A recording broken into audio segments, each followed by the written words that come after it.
This is Dr. Megan, the Prednisone Pharmacist, and I'm excited to bring you today a Prednisone warrior who is taking prednisone for something I never heard of in pharmacy school. It's called PMR. That's like Peter, Mary, Ruth. Polymyalgia Rheumatica.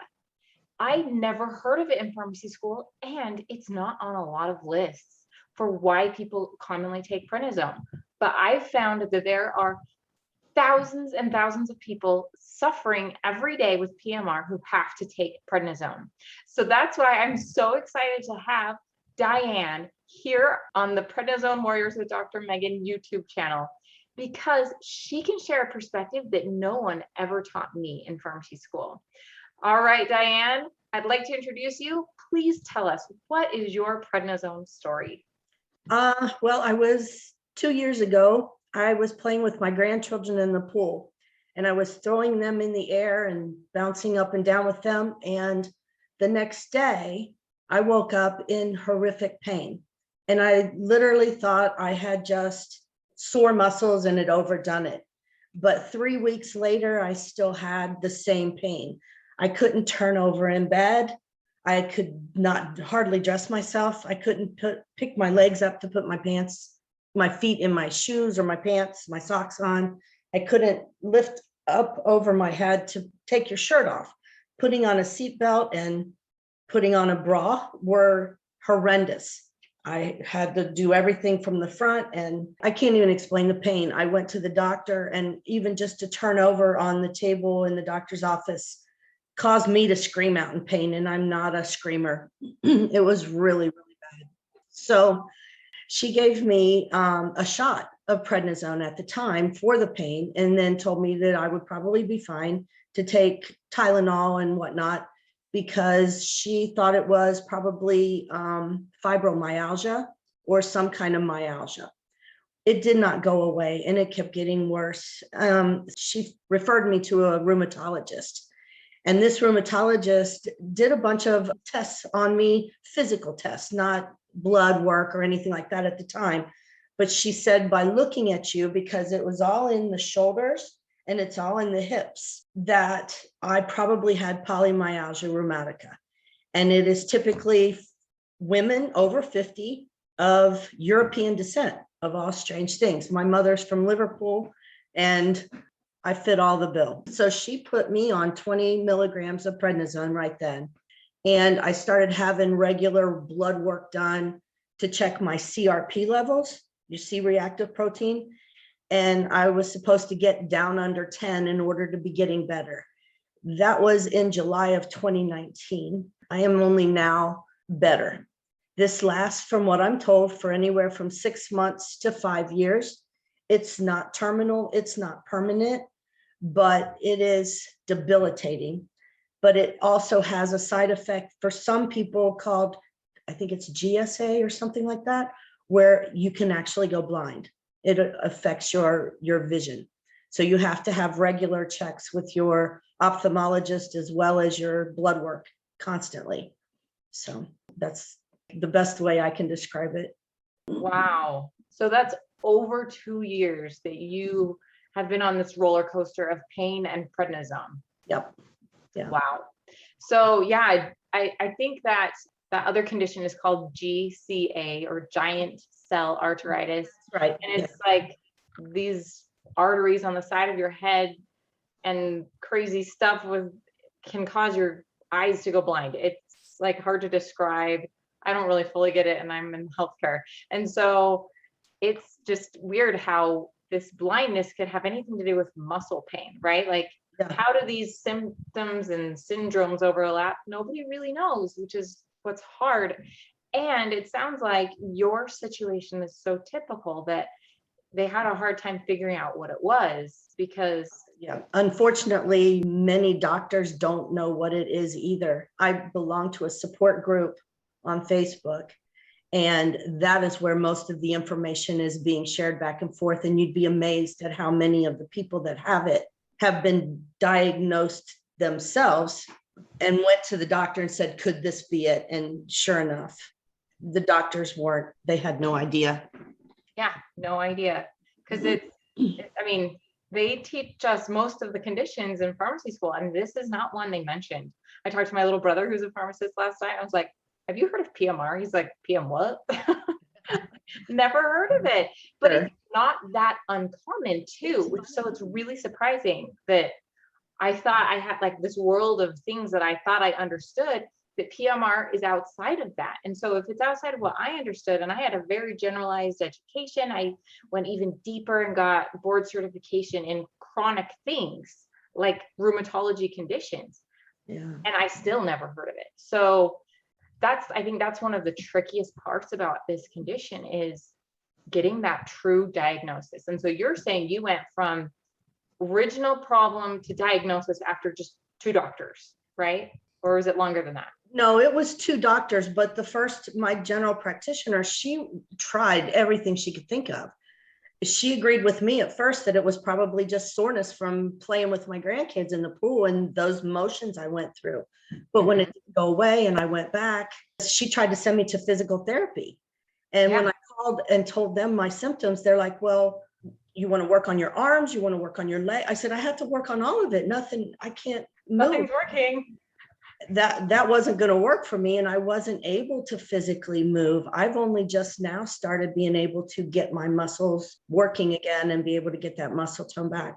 It was described to me finally by this rheumatologist who she knew it, what it was, luckily, and it's some kind of inflammation, like chronic inflammation in between the lining of the muscles and the joints, something like that. Yeah.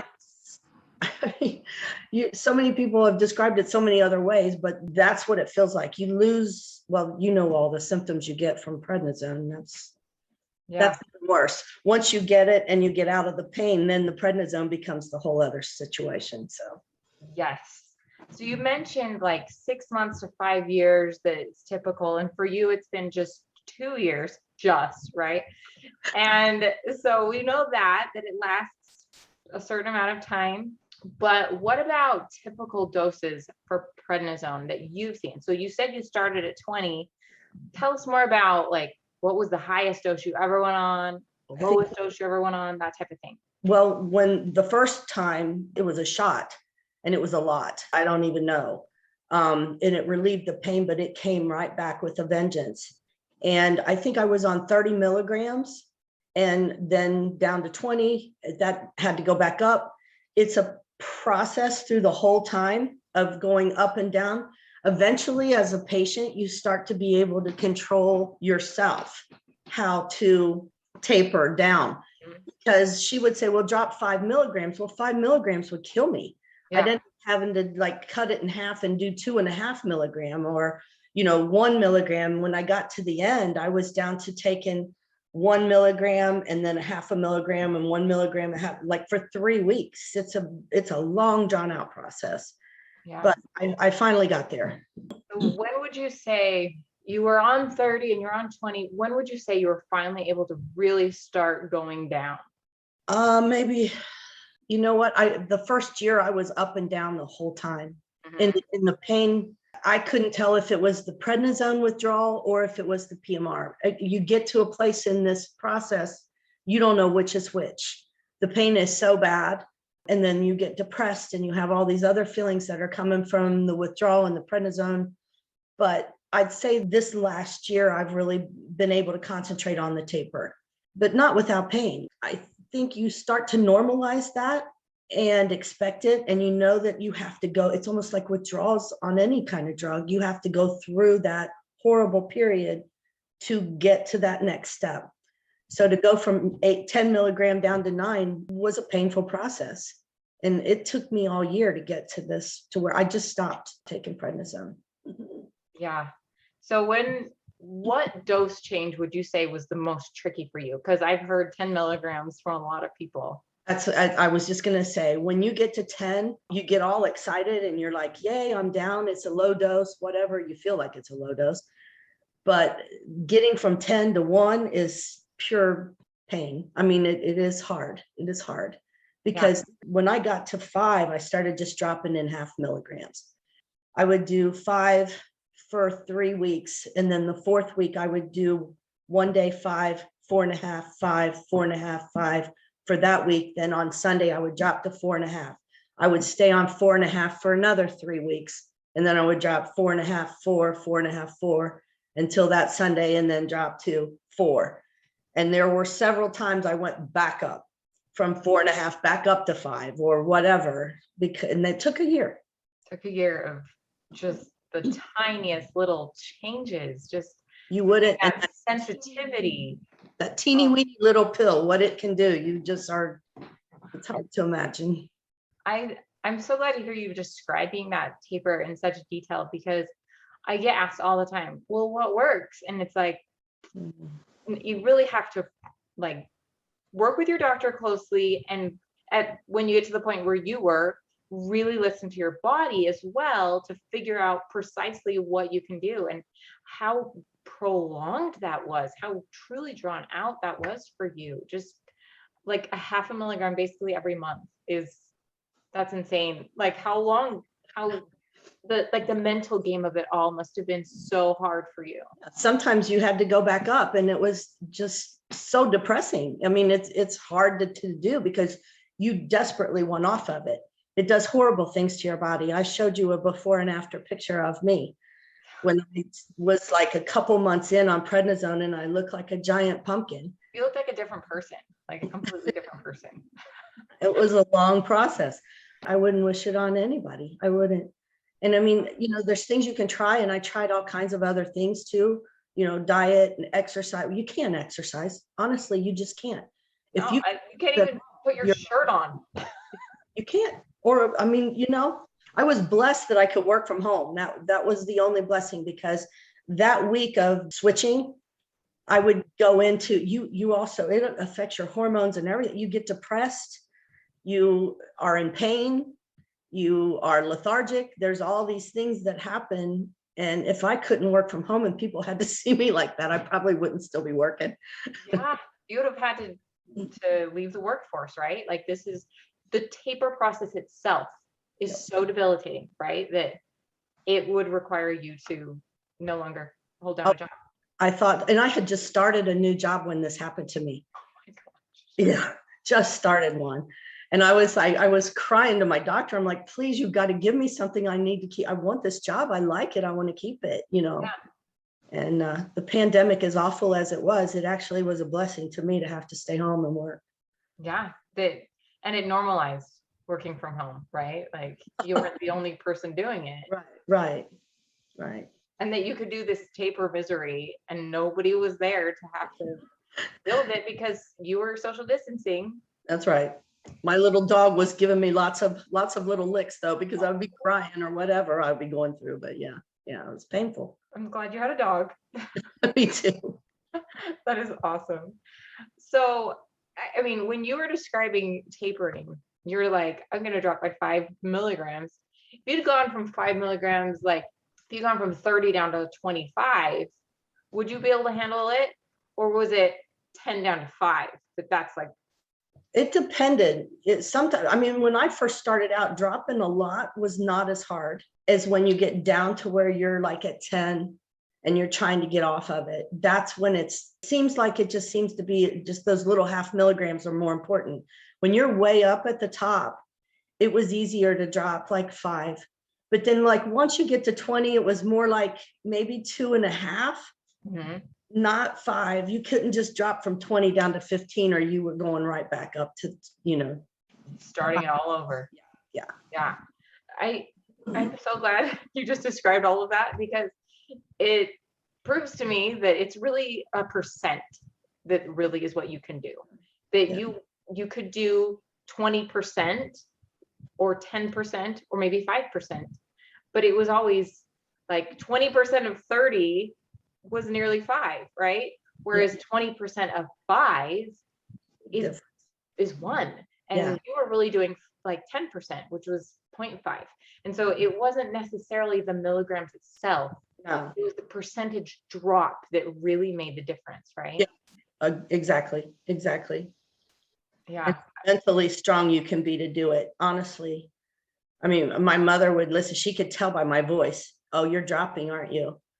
She literally on the phone know that I was in that week that I had tried to drop, because she could hear in my voice the pain, that I would go through, or the depression or whatever. And so how are your moods now? I'm I'm off of it. Yeah. But I know that it lasts and stays in your system probably 6 months to a year. That's what my doctor told me to be prepared for.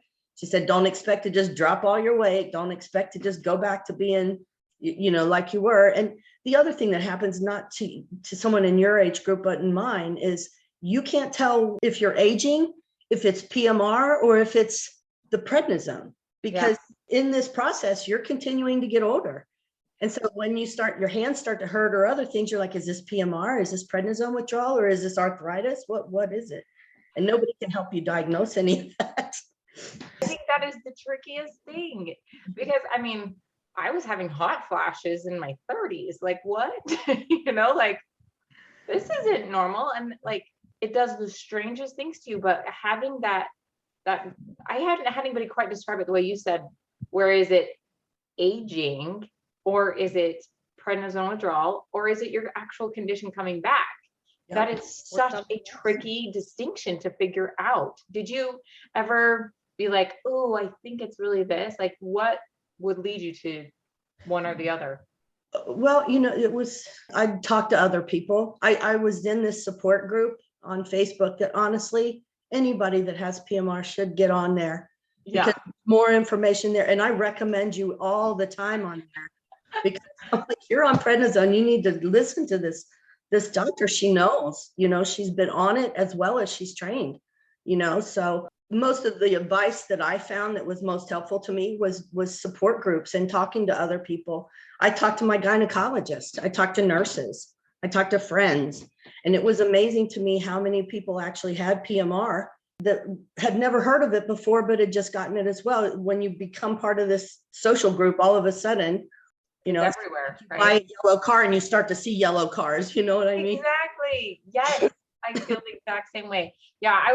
My original question, and I love that Facebook support group is amazing.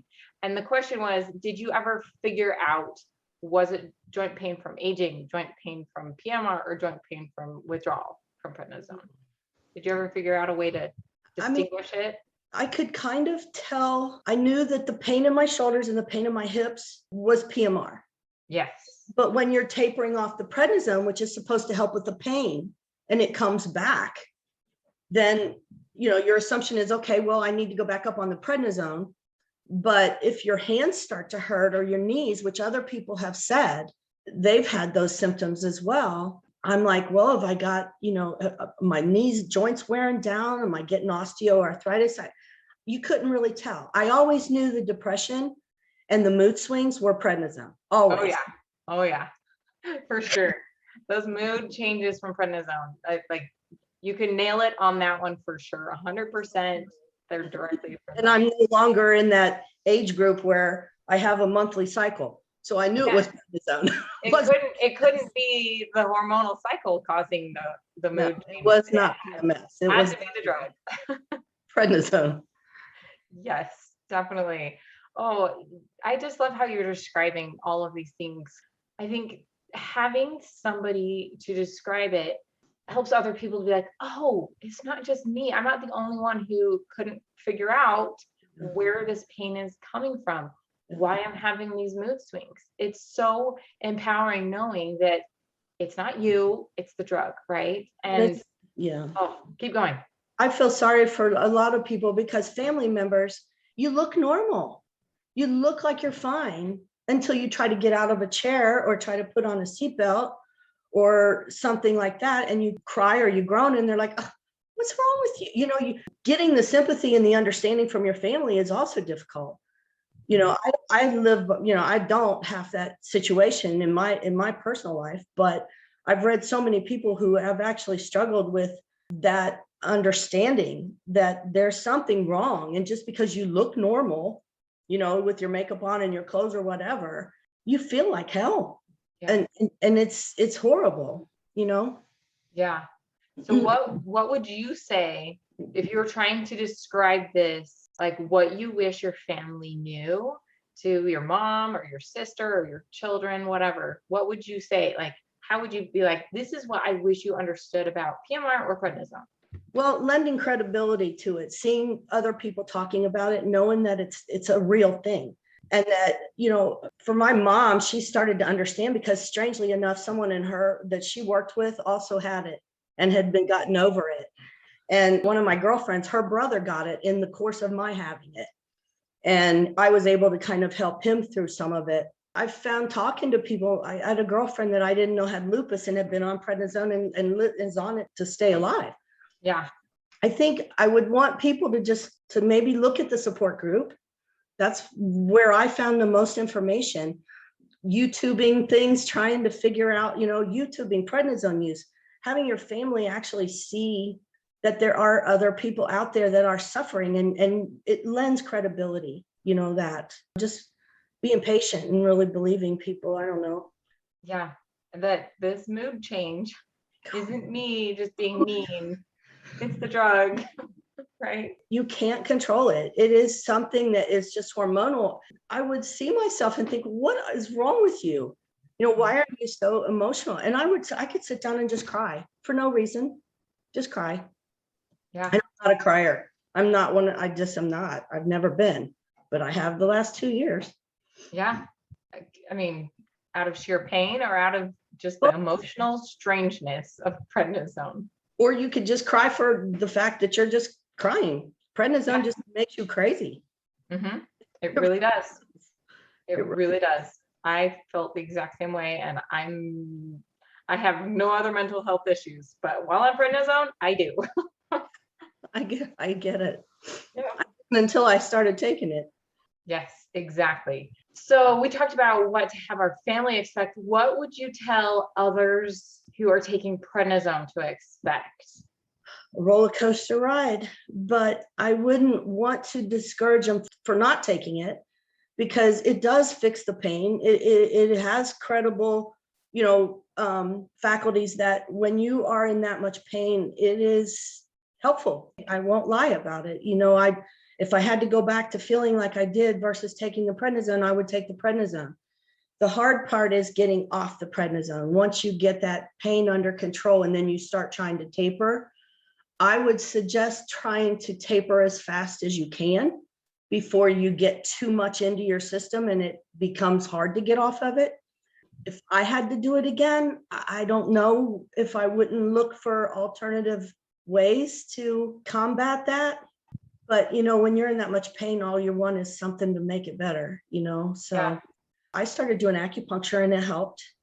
It really helped a lot. I'm now able to do physical therapy, which I'm trying to regain some of my muscle tone back and some of my movement, my flexibility, because I couldn't.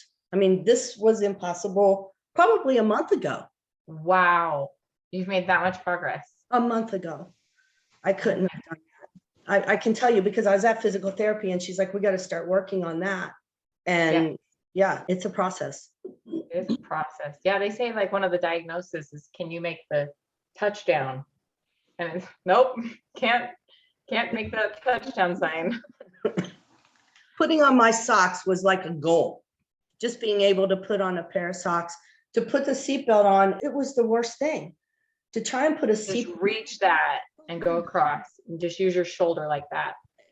It's this right here is the air. I can still have pain here. I can still feel it even right now, but it's not like so debilitating. It's a horrible, horrible thing. I hope that people that have it are able to see this and know that they're not alone, because so many people have it and it's a horrible thing, but it does go away. I'm living proof. Yeah, it does go away. There is hope. Yeah. The tapering process isn't fun, but it can end. Okay? It does end. Yeah. It does end. So what was your favorite snack when you got the munchies while on prednisone? Oh God, crunchy Cheetos. I hate them. And they hate me back so bad, but orange fingers, all of it, but I tried so hard, because really all that does, and I'll be honest with you, when you eat that stuff, when you eat sugar and useless carbohydrates, you will have more pain. It really does make a difference. when you try to cut out some of the carbohydrates and try to eat the sugar, and you try to eat a balanced, healthy diet, which, we all say it and everybody says it, diet and exercise, but it's true. You can't exercise, honestly, just moving your body is about all you can do, to survive. But if you can try to watch some of that, I could tell a difference from a night when I would have a bowl of Cheetos in front of the TV because I was feeling sorry for myself and it made me feel better for the moment, versus the next night when I hadn't done that and I'd ate well that day, that next morning I wouldn't be in as much pain, because PMR hurts the most in the morning. And when you're in bed at night, try to turn your body over in bed is brutal. It'll wake you up. It hurts that much. Wow. Yeah, that bedtime is such a rough situation, because not only is there your pain, but then prednisone is making you wired and hard time falling asleep. That it didn't do that to me. And Lucky. some people really like that because they get to their, they can clean their house and they do all kinds of stuff when that happens. But I didn't have that experience with it once I got under 10 milligrams. And when I did have the experience, I couldn't move anyway. So it didn't do me a whole lot of good. Yeah. And so you're just sitting there staring at the ceiling when you're on those high doses, right? That's why my doctor told me to take half in the morning and half in the evening. And that way I would have the full dose 24 hours and it wouldn't have as much effect on my sleep. But I think the type of job I have I would sleep okay. Usually my pain would be what would wake me up. Yeah. Wow. What a tough situation. I'm so glad to hear you're recovering. Oh my goodness. This has been so helpful for me to understand your perspective as somebody who's suffered so much, somebody who's been completely through it, the entire process from start to finish, that you can be like, it's worth it, but you are paying the price, right? Yeah. And so do you have any last advice for people who have PMR and have to take prednisone? I just, just stay the course. Try to keep I meditate every day. That helps me. I would at lunchtime or whatever, with work, I would take, even if it's just 10 minutes, I would take and do a guided meditation on YouTube or something to just kind of get out of my body and into just breathing in my head. And that helped me a lot. Watch your diet and just know that it does end. It does end. But you just have to stay the course and you have to just prepare yourself. It's tough. I admire anybody who's going through it and anybody who has gone through it, because it's mental strength, I believe, gets you through it. Yes. It's not just a physical dramatic pain, but it's a mental game to get through that whole process. Yeah. I mean, keep hope, right? It's the prednisone withdrawal that really was the hardest part, not the PMR. I mean, the prednisone gets that pain under control to some extent, but then trying to get off that medicine, because it does awful. You blow up, your skin gets thin, your muscle tone's gone. So many things happen with prednisone, but it comes back. I'm told it does. And I'm starting to see better changes in my body that I'm grateful for, even though I'm old. So. Yeah, but prednisone makes you feel way older than you really are. And so I'm glad to hear that those changes are coming back. Like, I personally lost hair. It was awful. I'm just so glad it's come back. I've healed. Yeah. Right. Yeah. One other thing that I really helped me, and if I'd have known ahead of time, I might have done, was getting into the water during the summer. If you can move your body in a pool, don't overdo it. And then maybe in the winter, like I'm going to join a community center where I can go and get in the pool during the winter, because doing any kind of resistance and trying to kill yourself to exercise is the worst thing you can do, because you're going to hurt yourself. But doing nice, easy, gentle stuff is helpful to keep your body moving. So I love that advice, because the water provides that gentle resistance that just physically being in there, not only does it like require effort to move, but the temperature of the water actually helps you with your metabolism. Like, they did studies like with Michael Phelps. He was the best swimmer of all time, and he was metabolizing so many calories, but they couldn't figure out why. Like, why was he going through, like, I don't know, some obscene amount, like 12,000 calories a day? And it wasn't just because he was moving so much, but it was also because his body had to make heat to cope with being in that pool that was lower than his natural body temperature. And so it's this like water aerobic exercise is like one of the best things you can do if Yeah. you have the ability to get to a pool. Yeah, but make sure you have the ability to get out of the pool somewhere safe. 'Cause honestly, once you come try to get up out, your body feels like lead cement. It's That's so hard. That's how you feel in the morning. Your legs feel like wooden posts, but in the water, it's freedom. But just make sure you don't get in the water where you can't get out somewhere. I have the steps that I can get in and out of on the steps. It's safer. Wow, I never even would have thought of that, but I'm up, what when a you're getting disaster out. that could have been if you had to pull yourself up using the ladder. Oh my God, it's horrible. Your body feels like cement. Yeah. So And yeah, like lifting your arms high enough to grab the ladder. I can't even imagine. thinking about it hurts me, and I don't have that pain anymore because I remember it. Oh my goodness, that is such a good tip. I never would have thought to ask. Like, if you do water aerobics, what should you do for sure? Have Don't a way out. 5 foot of water. Make sure you can get out in the kids section. Oh my goodness, how interesting. Okay, well, Diane, this has been amazing. I really appreciate you taking the time out of your workday to tell me all about your journey as a prednisone warrior with PMR, Polymyalgia Rheumatica. Thank you so much. And we'll be signing off. I'm Dr. Megan, your prednisone pharmacist. Thank you.